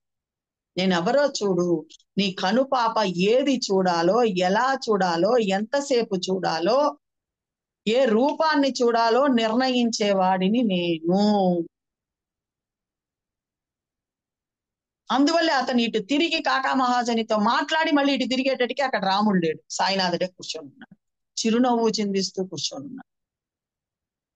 నిజమా కాదు? సో మనం ఎంతసేపు చూడాలి, ఏది చూడాలి అని నిర్ణయించేవాడు. అందుకనే నీ ఇంద్రియ చాలకుణ్ణి నేనే అన్నాడు 3వ అధ్యాయం. ఇంద్రియాలు ఇవన్నీ కూడా దీన్ని నడుపుతున్నాడు ఆయన. ఒక రౌతు గుర్రం బండిని నడిపినట్టుగా నడుపుతున్నాడు. మనం అనవసరంగా నేను అని నెత్తినేసుకొని ఊరేగుతూ ఉంటాం. సో అటువంటి అద్భుతమైన సమర్థత్వాన్ని మనకు 12వ అధ్యాయంలో చూపిస్తాడు హేమాద్రి పంత్. ప్రతి లీల కూడా సాయి యొక్క, అందువల్లే ప్రతి అధ్యాయం చివర శ్రీ సాయి సమర్థ సచ్చరిత్రంలో, సాయి సమర్థ సచ్చరిత్రంలో, సాయి సమర్థ సచ్చరిత్రంలో అన్న పదం వాడతాడు హేమాద్రి. ఆ సమర్థత్వం మనకు వంట పట్టను ఈ అహం తగ్గిపోతూ వస్తుంది, శూన్యమైపోతుంది. ఇంకా మనం ఉండం, ఆయన ఒక్కడే మనల్ని ఆక్రమించేస్తాడు. సో అది మనకు ఆ 12వ అధ్యాయంలో అత్యంత అద్భుతంగా తెలియజేసి 13వ అధ్యాయానికి తీసుకెళ్తాడు. 13 మనం మన భీమాజీ పాటలది చెప్పుకున్నాం. కానీ అందులో ఇంకా రహస్యమైనవి చాలా ఉన్నాయి, చాలా లీలలు ఉన్నాయి. కడుపుసూల వ్యాధితో బాధపడిపోతున్నాడు బాలాదర్శి. కడుపుసూలకి పెరుగన్నానికి ఏం సంబంధం అండి? నల్లకుక్కకు పెరుగన్నం పెట్టమంటాడు, మహాలక్ష్మి గుడి దగ్గర పెట్టమని చెప్తాడు, ఇప్పుడే వెళ్ళి పెట్టమని చెప్తాడు. ఆయన కూడా బయలుదేరి వెళ్తాడు. ఇంట్లో అన్నం ఉంది, పెరుగు దొరికింది. పదాలు ఎంత అద్భుతంగా వేస్తారు హేమాద్రి పంత్ గారు. వెంటనే పెరుగన్నం కలుపుకున్నాడు. ఆయనకి చింత పట్టుకుంది, నేను వెళ్ళేటట్టుకి అక్కడ నల్ల కుక్క వస్తుందా రాదు. బాబా ముందే చెప్పాడు, నువ్వు వెళ్ళు, నీకెందుకు వస్తుందని. అక్కడ రెడీగా ఆ నల్ల కుక్క రావడం, దానికి పెరుగన్నం పెట్టడం.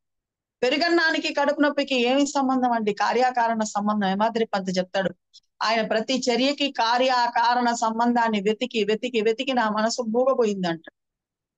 వెతకాలి మనం కూడా. ఏంటి సంబంధం? పెరుగన్నానికి, నల్ల కుక్కకి, కడుపుసులకి ఏమిటి సంబంధం? నీకు తెలియదు ఆ సంబంధం, ఆయనకి మాత్రమే తెలుసు.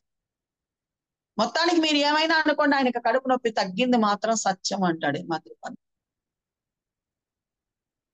సో అలా ఆయన కడుపు నొప్పి తగ్గింది. నెక్స్ట్ వెంటనే బూటి గారు, ఆయనకి విరోచనాలు, వాంతులు విరోచనాలు, వాంతులు విరోచనాలు, వాంతులు విరోచనాలు ఎన్ని మందులు వాడినా తగ్గలేదు. బాబాకు ఆ విషయం తెలిసింది. వాళ్ళు బాబాని అడగలేదు. మనం అంటే వెంటనే అడుగుతాం, బాబా నా తలనొప్పి తగ్గించే, బాబా నా కాళ్ళ నొప్పి తగ్గించే. పిల్లే కూడా ఎంత అద్భుతంగా చెప్తాడు చూడండి, ఇది నాది నాకే వచ్చింది, 10 జన్మలకు అనుభవిస్తా, ఇప్పటికి ఈ జన్మ చాలించేసేయి, నాకు వద్దని అడిగింది. వాళ్ళు అడగల, పక్కనే ఉన్నారు. బూటి ఎక్కడో లేదు, వాడాలోనే ఉన్నాడు, మందులన్నీ వాడి చూశాడు, తగ్గలేదు. బాబా వెంటనే అతన్ని తీసుకురమ్మని చెప్పారు. తీసుకురమ్మని చెప్పి, అందుకనే ఇందాక నుంచి ఈ రోజు సబ్జెక్ట్ అంతా మనకి ఇంద్రియాల మీదే పోతున్నాయి. ఎందుకంటే బాబా ఎవడు, నీలో అంతర్యామిగా ఉన్నవాడు, అది నువ్వు మన మనసులో స్థిరీకరించుకోవాలి. తీసుకొని వస్తే ఆయన ఎదురుగా కూర్చోబెట్టుకొని, విరోచనాలు ఆగిపోవుగాక, నువ్వు ఇంకా మల విసర్జనకు కూడా వెళ్ళకూడదు ఆజ్ఞాపిస్తాడు బాబా. ఏమంటే వాంతి వస్తే వాంతి చేసుకోవాలి కదా, మల విసర్జనకు వెళ్ళకూడదు అంటే ఎట్లా కుదురుతుంది? అంటే ఆయన వేలు పెట్టి ఆజ్ఞాపించగానే లోపల ఉన్న ఇంద్రియాల మాట విన్నా. అప్పటి వరకు ఏ బ్యాక్టీరియా వల్ల, ఏ వైరస్ వల్ల, ఏ దేని వల్ల లోపల ఆ చర్య జరిగి వాంతులు విరోచనాలు అవుతూ ఉన్నాయో, సాయి నోటి గుండా వెలువడిన ఒక్క వచనం. అందుకని ఏమాద్రి పంత్ చెప్తాడు, సాయి నోటి గుండా వెలువడిన వచనాల యందే ధ్యాసం ఉంచండి, ధ్యానం ఉంచండి, అవే మన ఉద్ధరణకు తోడ్పడతాయని సదా గుర్తుంచుకోండి అన్నాడు. చెప్తాడు అక్కడ, కబడ్డార్, వాంతి చేసుకున్నావు అంటే చూడు, నీ విరోచనాలు కూడా ఆగిపోవాలి అని. ఆగిపోయాయి. ఇంకంతే, అతను పోలా. ఏది వినింది? ఆయన శరీరం వినిందా? ఆయన చెవులు వినిందా? చెవులు ఏమన్నా ఆపగలవా? లోపల ఉన్న పేగుల లోపల ఉన్న క్రిములు విన్నాయండి. విరోచనం వాంతులు రావడానికి పేగుల్లో ఏదైనా ఇన్ఫెక్షన్ అయితేనే వస్తుంది, లేదా పొట్టలో ఏదైనా ఇన్ఫెక్షన్ అయితే వస్తుంది, ఫుడ్ పాయిజన్ ఇంకోటో అయితే వస్తుంది. ఆ లోపల చేరిన క్రిమి ఆయన మాట వినగలిగింది. ఆలోచించి చూడండి, ఎవరు ఆయన, దేన్ని ఆజ్ఞాపిస్తున్నాడు ఆయన, ఎవరిని ఆజ్ఞాపిస్తే, ఎవరి మాట వింటే ఆయనకు అక్కడ ఆగిపోయాయి.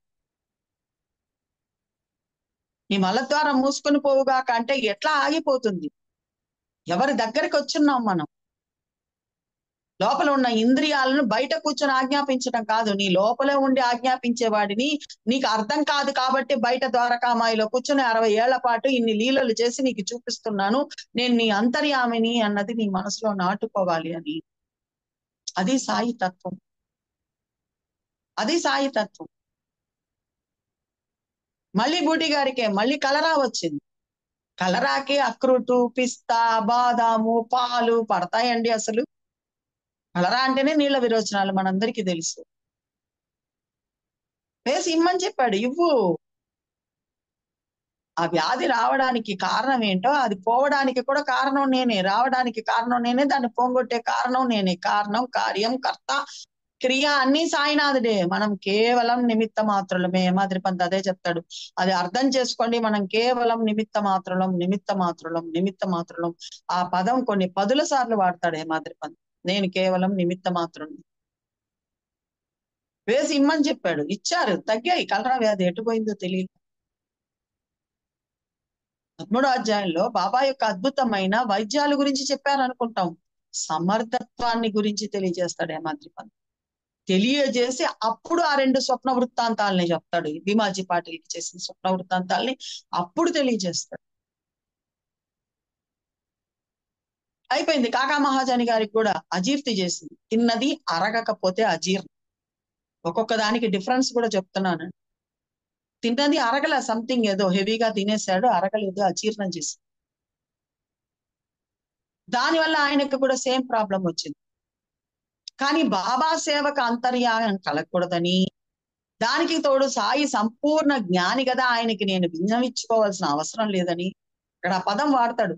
సాయి సంపూర్ణ జ్ఞాని, ఆయనకి అన్నీ తెలుసు. నీ లోపలే ఉన్నవాడికి నీ లోపల ఏం జరుగుతుందో తెలియదా? కానీ ఆయన సేవకు అడ్డం రాకూడదు, నేను ఆయన సేవలో ఉండాలి. కానీ ఇది ఇబ్బంది పెడుతుంది. నేనైతే ఏం చేస్తాను, బాగలేదులే ఇవాళ వాడాలనే ఉండిపోదాం, చాప ఒకటేసి పడుకుందాం. ఎవరైనా అడిగితే ఏమండి ద్వారకామాయికి రాలేదా? ఏంటోనండి విరోచనాలు అవుతున్నాయి, అక్కడ వచ్చి ఇబ్బంది పడతానేమో, ఇక్కడే పడుకుంటానని పడుకుంటాం. అలా చేయలే. వాళ్ళ శ్రద్ధ. మనకు భగవంతుడి పట్ల ఎంత శ్రద్ధ ఉంటుందో అక్కడి నుంచి ఫలితం కూడా అంతే ఉంటుందండి. రూపాయికి రెండు వైపుల లాంటి ఈ శ్రద్ధ, భగవద్ అనుగ్రహం. శ్రద్ధ, బాబా సేవకి అంతరాయం కలగకూడదు, ఆయన సేవలో నేను ఉండాలి, కానీ ఈ కడుపు నొప్పి ఇబ్బంది పెడుతుంది కదా అని చెంబుతో నీళ్లు తెచ్చుకొని ఎవరి చూడకుండా చీకట్లో పెట్టుకొని ఏదన్నా ఇబ్బంది కలిగితే వెళ్ళి వస్తూ ఆడ పెట్టుకొని కూర్చుంది. అప్పుడే బాబానే స్వయంగా ఇంటి తోటకు వెళ్ళాక మీరు పని మొదలు పెట్టుకోమని చెప్పారు. వాళ్ళు సభా మండపం తవ్వడానికి గుణపంతో తవ్వారు. బాబా తిట్ల వర్షం కురిపించాడు. అందరు పారిపోతుంటే కాక చేయి పట్టుకున్నాడు. బాబా, ఎక్కడికి వెళ్తున్నావు? కూర్చో, కూర్చో, ఇదంతా నీకోసమే కదా, కూర్చో. అసలే అజీర్ణం, పొట్ట ఉబ్బరించుకోనుంది, వల్ల కావట్లేదు. అక్కడెవరో తెచ్చిన ఒక సేరు శనక్కాయలు ఉన్నాయి, వేపిన శనక్కాయలు. తీయడం, ఊదడం, ఈయన కొద్దిగా నోట్లో వేసుకోవడం, ఆయనకి పెట్టడం, తీయడం, ఊదడం, ఈయన కొద్దిగా నోట్లో వేసుకోవడం, ఆయనకి పెట్టడం, తీయడం. సేరు పప్పులు తినిపించాడండి బాబా. ఎవరు ఆయన? అసలు అన్ని పప్పులు తింటే మొదలే అజీర్ణం అయిన వాడికి ఏం కావాలి? ఆయన పరిస్థితి ఏమిటి? వైద్యులకు కూడా అందదు బాబా యొక్క అద్భుతమైన వైద్యం. అందదు. మనకు తెలుసు, డాక్టర్ల ఉదంతమే వస్తుంది మనకి సచరిత్రలో లైన్ గా. వైద్యానికి కూడా అందదు బాబా యొక్క వైద్యం. మళ్ళీ శనకాయ పప్పులు తినంగానే మంచినీళ్లు తీసుకురమ్మని చెప్తాడు. అసలు నీళ్లు తాగకూడదు అంటారు, మన అందరికీ తెలుసు. తాను తాగుతాడు, కొరవ అతనికి ఇస్తాడు, చెంబుతో చెంబు నీళ్లు అతను తాగేస్తాడు. అప్పుడు వేలు చూపించి చెప్తాడు, నీ మలద్వారం మూసుకొని పోవుగాక. ఆయన మాటే మంత్రం, ఆయన మాటే శాసనం. ఆ శనక్కాయ పప్పులు తింటే లోపలికి వెళితే అది అరిగితే దానివల్ల ఏం కలగాలో ఆ గుణాన్ని కూడా తీసేయగల సర్వ సమర్థుడి దగ్గర కూర్చొని ఉన్నాం మనం అందరం కూడా. అందుకే ఇందాకే చెప్పా, ఎవడైతే పెట్టాడో వాడు మాత్రమే తీయగలడు. అది ఇప్పుడు శనక్కాయ పప్పుల గుణాన్ని వదిలిపెట్టేసి ఏ ఓఆర్ఎస్ లాగానో పనిచేసి ఉంటుంది లోపలికి వెళ్ళి, మనకు తెలియదు. ఏ టెంకాయ నీళ్ళ లాగానో పనిచేసి ఉంటుంది, మనకు తెలియదు. ఏ చల్లటి మజ్జిగ లాగానో పనిచేసి ఉంటుంది. ఎందుకంటే బాబా ఆజ్ఞాపించాడుగా, తీశాడుగా, పొట్టు తీశాడుగా, ఊదాడుగా, పెడుతున్నాడుగా. పెట్టేటప్పుడే దానికి ఏం ఆజ్ఞాపించాడో నీకు తెలియదు, నాకు తెలియదు. అది ఆయనకి శనక్కాయకి మాత్రమే ఉన్న అనుభవం, మనకు తెలియదు ఆ రహస్యం. వెళ్తున్నావు వాడి పొట్టలోకి, తస్మాత్ జాగ్రత్త, ఏదన్నా హాని చేసావా అని ఉంటాడు. అవి వెళ్ళేటప్పుడే జాగ్రత్త పడతాయి. మన పని మనం చూపించకూడదు, మనం గమ్ముగా ఉండాలి లోపలికి వెళ్ళి కూడా. మాట వింటాయండి ప్రతిదీ. ఈ సృష్టిలో ప్రతిదీ సాయినాథుడి మాట వింటాయి. ఎందువల్ల? ఆయనే అల్టిమేట్, ఆయనే పరబ్రహ్మ కాబట్టి. అందుకే మీకు చెప్పా 16 అధ్యాయంలో స్వయం బాబానే చెప్తాడు, సూర్య చంద్రాదులు, గ్రహాలు, నక్షత్రాలు కూడా ఆయన మాట వింటున్నాయి. మానవుడి మనస్సే ఇంకా వినడం లేదు. అదే ఆయనకి చింత, అదే ఆయన పదే పదే చెప్పేది. మీరు చేసే పనుల గురించి మీకు బాగా తెలుసు, నాకు అహర్నిశలు మీ గురించే చింత. వచ్చాడు అలంది స్వామి, వచ్చాడు, చెవికి ఆపరేషన్ కూడా చెయ్యాలి అని డిసైడ్ చేసేసారు. అప్పటికి ఎన్నో ఏళ్ల నుంచి అనుభవిస్తున్నాడు, 14 ఏళ్ళో ఏమో. బాబా పాదాలు పట్టుకున్నాడు. బాబా, ఇది నా కర్మ, నాకు అర్థమైంది, ఇంకా నా వల్ల కాదు, నేను ఈ జన్మలో ఎవరికి ఏమి హాని చేయలేదు, నా తల్లిదండ్రులను కూడా కష్టపెట్టలేదు, నాకు తొలగించమని వేడుకున్నాడు. ఒక్క మాటే బాబా చెప్పాడండి, అల్లా అచ్చా కరే. ఆ మాటతో చెవి నొప్పి తగ్గిపోవడం ఏంది, కొద్ది రోజులు ఉండిపోమ్మని చెప్పాడు. ఆ మాటతో తగ్గడం ఏంది, మళ్ళీ బాంబే వెళ్ళి చూపించుకుంటే అసలు నీకు ఆపరేషన్ చేయవలసిన అవసరమే లేదు అనడం ఏంటి. ఇటువంటి లీలలు ఇప్పుడు కూడా ప్రత్యక్షంగా జరుగుతున్నాయి, మనందరికీ తెలుసు. ఇప్పటికీ జరుగుతూ ఉన్నాయి ఇటువంటి లీలలు.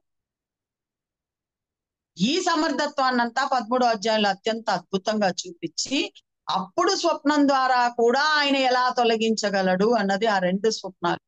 ఆ 2 స్వప్నాల్లో బాబా ఉండరు, మనందరికీ తెలుసు. ఒక స్వప్నంలో ఆయనకి చదువు చెప్పిన మాస్టర్ వస్తారు, బెత్తం పట్టుకొని స్త్రీ ఎలా ఉండాలో బోధిస్తాడు. పూర్వ జన్మలో భీమాజీ పాటిల్ స్త్రీ ఏమో, కొద్దిగా భర్తని ఇబ్బంది పెట్టాడేమో, ఆ స్త్రీ ఎలా ఉండాలి అన్నది బెత్తంతో వాయిస్తూ చెప్తాడు.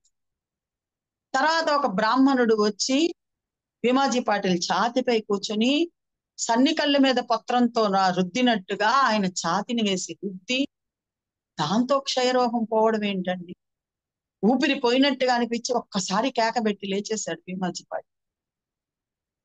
అప్పుడే ఈ 2 స్వప్నాలు కలగగానే ఆయనకి ఉపశమనం అయిపోయింది. స్వప్నంలో వ్యాధిని తీయగలిగిన సర్వ సమర్థుడండి సాయినాథుడు. అందుకని ఏమాద్రి పంత్ 2 చోట్ల చెప్తాడు, ఆయన ఏదైనా చేయగలడు, కాలాన్నైనా వెనక్కి తిప్పగలడు, విధినైనా మార్చగలడు. నువ్వు జస్ట్ అంటి పెట్టుకొని ఉండు అంతే. ఆయన సమర్థత్వాన్ని అర్థం చేసుకుంటూ ఉండు అంతే. ఆయన నీ ఇంద్రియ చాలకుడు అన్నది నాన్ని అనుభవంలోకి తెచ్చుకుంటూ ఉండు అంతే. ఎంతగా ఆయన్ని మనం చిత్రీకరించుకుంటామో మన మనసుల్లో, ఆయన రూపాన్ని, ఆయన విశ్వరూపాన్ని ఎంత పెద్దది చేసుకుంటామో, ఒక 3.5 మూరల దేహానికో విగ్రహానికో పటానికో కాకుండా ఈ విశ్వమంతా వ్యాపించి ఉన్న విశ్వాత్మకుడిగా ఎంతగా సృష్టించుకుంటామో అంతగా ఆయన పట్ల మనకు ప్రేమ ఉప్పొంగుతుంది, అంతగా ఆయన పట్ల శ్రద్ధ కలుగుతుంది, అంతగా ఆయన సమర్థత్వం మనకు అర్థమవుతుంది, మనలో ఉన్న అహం నశించిపోతుంది.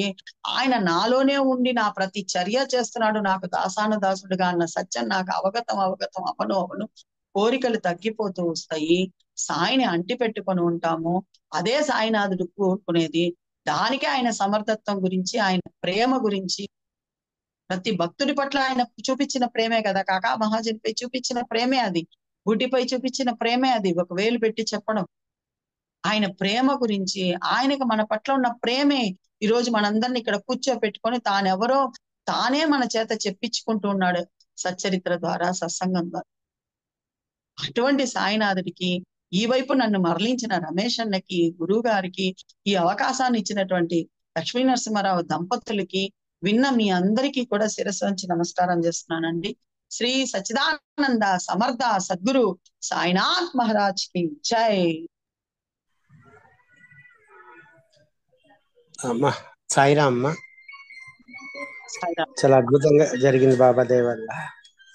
ఒళ్ళు పులకరించింది. అసలు బాబా మనతో ఎలా ఉన్నారు, ప్రతి అవయవంలోనే, బాహ్యంగా చూస్తే ప్రతి అవయవంలోనే ఉన్నారు.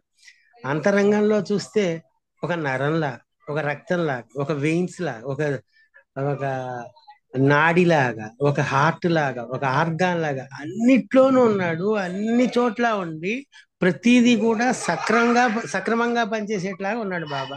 చేయించేట్లా చూస్తున్నాడు బాబా. ఎంత అదృష్టవంతులు మనం. ఆయన కనుక లేకపోతే ఎక్కడ లోపించిందో అక్కడ పడిపోతున్నాయి నరాలన్నీ కూడా. అక్కడ అక్కడ లేకపోతే ఆ చెయ్యి పనిచేయదు. ఆయన ఉండి ప్రతిదీ కూడా చాలా జాగ్రత్త వహించి, నా బిడ్డకి కాలు పనిచేయాలి, చెయ్యి పనిచేయాలి, అయ్యో ముక్కులో శ్వాస వదలాలి, శ్వాస పీల్చుకోవాలి, ఇవన్నీ కూడా బాబా దగ్గరుండి చేస్తున్నాడమ్మా. ఆయన లేకపోతే, అందుకనే నాకు నీకు తేడా లేదురా. ఎందుకంటే మన నడిపించేదంతా ఆయనే కదా, మన నడిపించేది ఆయనే. మనం ఏంటంటే ఆయన వేరు, మన వేరు, మన సెటప్ అంతా వేరు, ఆయన సెటప్ అంతా వేరు. ఆయన ఒక చోట ఉంటారు, మనం ఒక చోట ఉంటాం. ఇవన్నీ తెలియక అజ్ఞానంలో నా లాంటి వాళ్ళు అందరూ అనుకునే మాట తప్ప, ఆయన లేకపోతే అసలు మనం లేము. ఆయన మన హృదయాంతరవాసియే. అక్కడి నుంచి ఆర్డర్స్ అన్నిటికీ పాస్ చేస్తున్నాడు. ఎస్, ఇప్పుడు వచ్చిందా, ఆ చెయ్యి వెళ్ళి దాన్ని పట్టుకో అన్నప్పుడు అది పట్టుకుంటోంది. లేకపోతే ఎక్కడి నుంచి వస్తుంది? ఆ మైండ్ ద్వారా ఆ సంకేతాలు పంపించేది బాబా. ఆ సంకేతాలని నిర్వర్తించేది ఈ నర్వస్ సిస్టమ్ ద్వారా. ఈ మజిల్ సిస్టమ్ అంతా పనిచేసేట్లా చేసేది బాబా. వీటన్నిటికీ సప్లై ఇవన్నిటికీ ఇది కావాలిగా, శక్తినిచ్చేది రక్తం. ఇవన్నీ ఎవరండి అసలు? ఈ నిర్వహించేది ఎవరు? లోపల నిర్వాహకుడు ఎవరు? దీన్ని సృష్టికర్త ఎవరు? అంతా సాయినాథుడే కదా. లేకపోతే ఇంత జరుగుతున్నది అంటే అసలు ఒక లోకం అంతా మనలోనే ఉంది, ఎక్కడో లోకం లేదు, మనలోనే ఉండి మొత్తం నడిపిస్తున్నాడు. అందుకని అంతర్ముఖంగా కనుక ప్రయాణం చేసినట్టయితే నేను అనేది లేదు నాన్న, నేనేరా మొత్తం, నువ్వనేవాడు లేవురా అని బాబా చెప్తున్నాడండి. అలా ఒక్కసారి మనం తలుచుకున్నామంటే ఎంత ఆనందంగా ఉంటుందండి అసలు. నిజంగా అసలు మనం ఎవరు? Zero zero zero. బాబా ఒక్కరే ఉన్నారు. ఆయన యొక్క పాదాల కనుక మనం సర్వస్వ శరణాగతి చేసినట్టయితే మొత్తం ఆయనే చూసుకుంటారు. మనకి ఏ విధమైనటువంటి ఈ బాధలు, ఆలోచనలు, కష్టాలు ఇవి రావు. కానీ ఇదేదో నాదేదో సొంత ప్రయత్నంలో ఎప్పుడు ఆలోచిస్తాను నేను, అది ఎలా చేయాలి, ఇది చేయాలి, నాకు తలకాని తప్ప వేరే రాదు, ఇంకా వేరే పని కూడా జరగదు. అదే బాబా కనుక చూసినట్టయితే ఎప్పుడు ఏది కావాలో అన్నీ ఆయన చూస్తాడు. తప్పకుండా మనకి అన్ని కూడా నెరవేరుతాయి. ఇవాళ అద్భుతమైనటువంటి ఈ యొక్క సాయి సమర్థత మన శరీరంలో ఎలా ఉంది, మన శరీరం మీద ఎలా ఉంది. ఇవాళ చెప్పుకున్నట్ల ప్రతిదీ అండి, పైన శ్వాస పీల్చుకున్న దగ్గర నుంచి కూడా, మన డ్రైనేజ్ దగ్గర నుంచి మొత్తం అంతా కూడా ఆయన వల్లనే అవుతోంది. కొంచెం తేడా వచ్చిందంటే ఇబ్బంది పడిపోతాం. అలాంటి ఇబ్బంది లేకుండా మనల్ని కాపాడుతూ ఏ రోజుకి ఆ రోజు ఎంత వయసు వచ్చిందో మనకి అన్ని ఏళ్ల బట్టి బాబా మనని కంటికి రెప్పలా చంటి బాబాలా చూస్తున్నాడంటే అసలు అది వేల వేల జన్మల అనుబంధం అని కూడా చెప్పక తప్పదు కదా. ఎందుకంటే అలాగా ఆయన మనని జాగ్రత్తగా చూసుకుంటూ వస్తున్నాడు. సాయినాథ్ మహారాజ్కి జై అండి. సాయినాథ్ మహారాజ్కి జై. ఇంకెవరైనా మాట్లాడండి.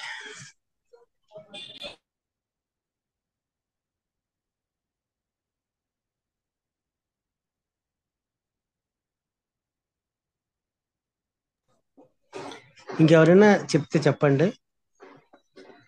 ఎందుకంటే ఆ పాపం ఆవిడకు కూడా చాలా బిజీగా ఉన్నారు. విఠాలక్ష్మి గారు, ఆవిడ మ్యారేజ్ జరిగింది, వాళ్ళంతా ఇంట్లో ఉన్నా కూడా బాబా కోసం ఒక అలా నిర్మించుకొని అలా కూర్చొని చెప్పేస్తున్నారు. వాళ్ళంతా బయట ఉంటే వీళ్ళు లోపల కూర్చొని. కాబట్టి మనం అడిగినా ప్రశ్న అడగండి, చెప్తే 2 కామెంట్స్ చెప్తే మళ్ళీ వాళ్ళతో వెళ్ళి పాపం మాట్లాడతారు. పెళ్లి వాళ్ళంతా ఉన్నారంటే అయినా కూడా బాబా, ఎందుకంటే బాబాతో ఉన్న ప్రేమ చాలా అద్భుతం కాబట్టి ఈ గంట సేపు చెప్పుకున్న ఆనందం చాలా ఎక్కువగా ఉంటుంది. అది ఆవిడికి తెలుసు. అందుకని ఒకసారి అంతరంగంలోకి వచ్చి ఆవిడ మాట్లాడేసుకుంటున్నారు. ఎవరి కోసం కాదు, నా కోసం నేను వచ్చి కూర్చున్నాను. మీరు ఎందుకంటే అంతరంగంలోకి ఆయన మాట్లాడు. పట్ల నాకున్న ప్రేమ. అంతే అంతే. ఇది ఏంటంటే లోపలికి వచ్చారంటే అంతరంగంలోకి వచ్చి మాట్లాడుకుంటాం అంతే. కాబట్టి అమ్మా, ఎవరైనా మాట్లాడితే మాట్లాడండి, లేకపోతే క్లోజ్ చేద్దామండి. సాయి చెప్పండి సమర్థ. సాయిరామ్ సార్. చెప్పండి సాయిరామ్ సార్. సార్. చెప్పండి సార్. Sir Sairam sir. బాగా సాయిరామ్ చాలా చెప్పండి సార్. చాలా బాగా చెప్పారు మేడం గారు. ఎన్నో వందల సంవత్సరాలు కూడా తపస్సు చేస్తే దర్శనం కానటువంటి దేవతల యొక్క దర్శనాన్ని నిమిషాలలో మరి బాబావారు ప్రసాదిస్తున్నారు. మరి అది ఎంత అద్భుతమైన లీల. ఆయన మనమంటే ఎంత ఇష్టపడతాడు. మరి మన వెంటనే కంటనే ఉండి రక్షించి కాపాడి మనం ఉద్ధరించాలనే ఆయన యొక్క ఆలోచనను ఎంత విపులంగా ఈరోజు సమర్థత అనే టాపిక్ తీసుకొని చెప్పారు. చాలా చాలా బ్రహ్మాండంగా చెప్పారు మేడం గారు. మేడం గారి పాదపద్మలకు నా ప్రణామాలు.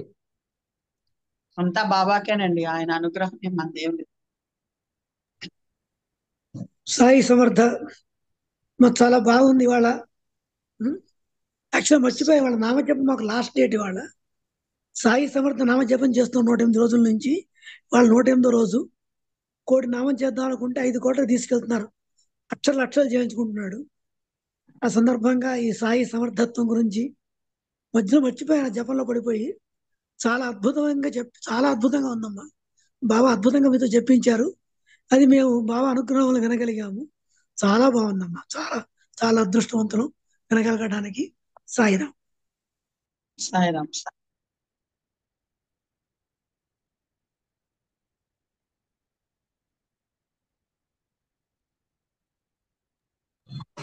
సార్ ఇంకెవరైనా మాట్లాడతారా? క్లోజ్ చేద్దామా? ఎవరైనా మాట్లాడితే మాట్లాడండి సార్. కోడూరు అమరావతి గారు, కవిత గారు, ధనలక్ష్మి గారు, సూర్యనారాయణ